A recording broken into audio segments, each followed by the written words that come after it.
Bonjour et bienvenue dans la caverne des jeux de Thierry. Aujourd'hui, on va vous montrer les figurines d'un super jeu de société d'arène, Super Fantasy Brawl. Ce jeu est composé d'un certain nombre d'extensions, mais aujourd'hui, on va vous présenter uniquement la boîte de base, ainsi que les trois premières extensions qui représentent la première partie de la première saison. Trois extensions de trois figurines. Dans la boîte de base, nous avons 6 figurines qui vont représenter chacun un thème. Nous avons, pour commencer, Goyenne, qui est une mage de feu et de glace. Nous pouvons voir donc la dualité, notamment au niveau de la robe, entre la glace et le feu. Le mélange des deux donnant un violet. Cette mage flotte en l'air, permettant de montrer ses pouvoirs magiques. Nous avons ensuite une figurine à l'inspiration un peu plus orientale, nommée Tsu Xiao. Ce tigre, possédant 2 lames de jade, possède aussi une armure à la samouraï, les fameux samouraïs de Chine, ainsi que, comme tous les figurines qu'on verra, un socle noir permettant de la mettre en valeur. Une queue avec ses doubles bandes, faisant penser à Tigrou, et une belle cape de rouge, et une belle cape rouge, comme les généraux chinois.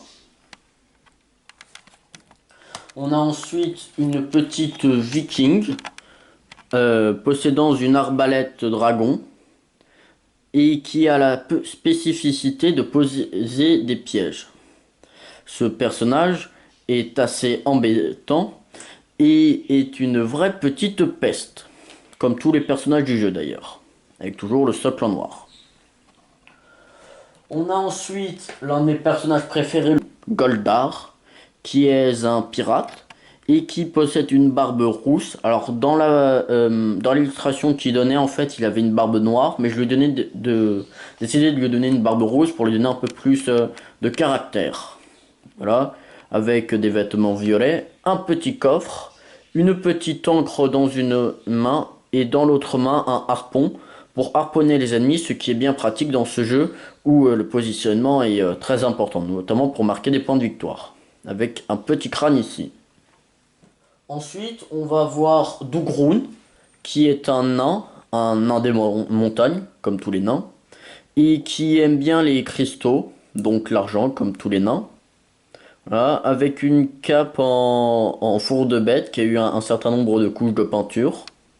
Mais je suis assez content du résultat de la cape, qui est l'un des trucs que j'ai préféré faire en peinture.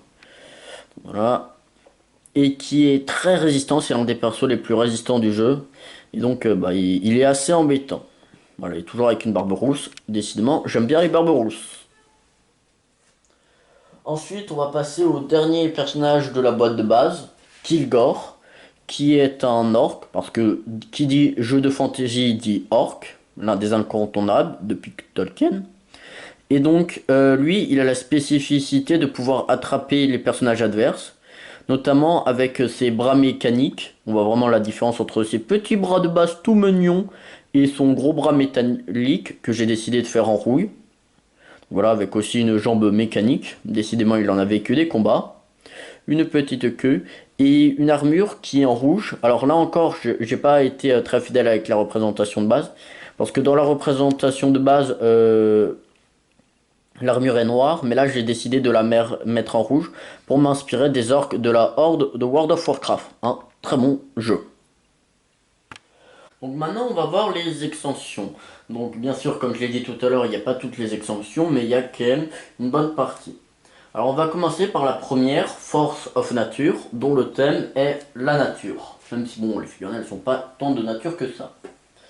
On va commencer par une figurine que j'aime bien aussi, qui s'appelle Lorelei, et qui est en fait une sorte de dryade d'esprit des bois, qui contrôle une monstruosité des bois, mais qui a quand même quelques petites roses, car on peut tuer des voyageurs, mais cultiver des roses, rien n'est impossible.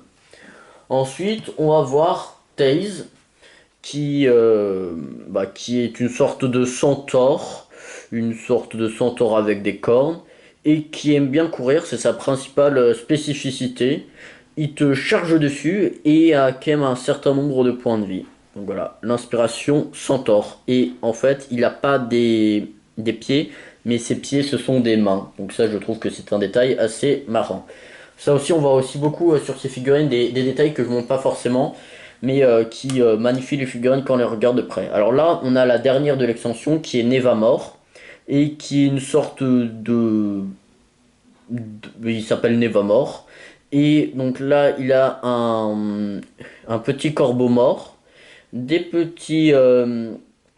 des petites lanternes avec une corde et une cape aux mille couleurs de la nuit. Et derrière lui, il a des petites lianes. Donc voilà, avec toujours le socle en noir. Ensuite, on va avoir donc la deuxième extension, Art of War, les arts de la guerre, où là, on va être beaucoup plus sur enfin, aller sur différentes régions du globe et avoir pour chaque continent une figurine en quelque sorte. Donc, on va commencer avec l'Asie, avec une figurine japonaise nommée Sulka, donc une sorte de femme serpent, qui fait penser un peu, bon, si vous connaissez un peu la culture japonaise, aux yokai, ces esprits japonais. Donc voilà, avec les petits masques, la petite robe, le petit sonnette, et là une sorte d'attrape-rêve dans son dos. Voilà.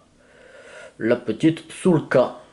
Ensuite, on va voir l'Amérique, avec la civilisation aztèque et un personnage nommé Collet, qui est une sorte de chasseur avec une petite serbacane, sûrement empoisonnée, sur un petit, donc c'est un mix entre une sorte de caméléon, une sorte de lézard, une sorte de vélociraptor, avec un petit masque aztèque.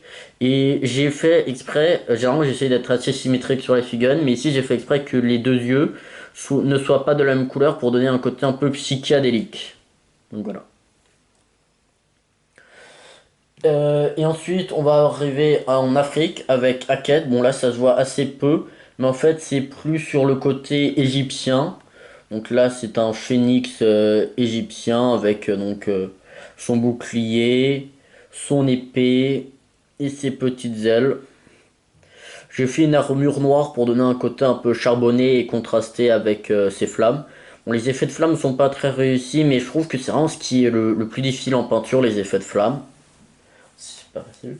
Et on va arriver avec la dernière extension qui est Circle of Blood, le cercle de sang, et qui va être vraiment centré sur des personnages assez sanguinaires, assez bruts, euh, qui font pas des tartes à Noël en quelque sorte. Enfin, s'ils font des tartes, mais pas celles que l'on mange. Donc on commence par Rat, qui est, comme vous l'avez deviné, un rat. Donc voilà. Et qui a vraiment ce côté un peu je sors du sol, etc.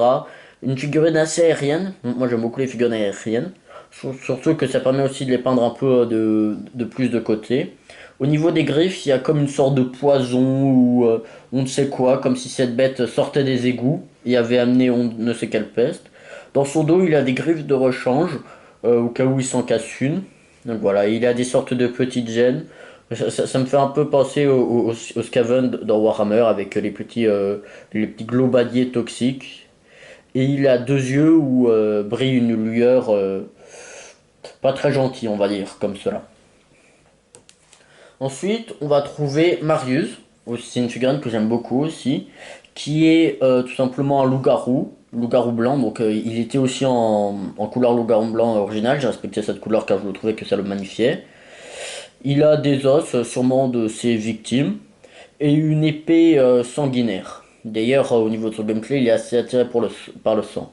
Au niveau de sa cape, il a un rouge un peu plus bordeaux que l'épée pour contraster, pour lui donner peut-être un côté un peu castlevania. Donc voilà, j'ai les petits effets de lumière au niveau de la cape. Je trouve que là ça rend bien. Et donc voilà. Et ici, on trouve un petit os. Peut-être que c'est un os important, peut-être que c'est celui de sa mère, on ne sait pas. Et on arrive à la dernière figurine que je vais vous montrer aujourd'hui, qui est Corvache et qui est encore un orc, mais qui est cette fois un peu plus massif que Kilgore. Donc voilà, avec un côté, je trouve, un peu peut-être mongol, je sais plus trop à quoi c'est dû tout cela. Une épée, alors l'épée dans la boîte de base elle est pas en or, mais elle est en sorte de métal, mais je trouve que l'or lui va bien, ça permet de de permettre de rendre l'épée encore plus grande. Voilà. Avec sa petite couette, un peu mongole. Voilà. Et ses petites cordes. Voilà, avec des petites chaînettes. Et donc voilà. Donc le jeu, voilà, il va être assez riche en figurines comme ça. Et on va avoir un certain nombre de cartes, je vais pas tous vous les montrer, mais on a des cartes comme ça avec des très belles illustrations. Je vous invite vraiment à regarder et à passer du temps sur les figurines car je m'y suis vraiment appliqué. Merci à tous et n'oubliez pas de vous abonner, de mettre un like, un j'aime, la cloche, etc. Je vous aime.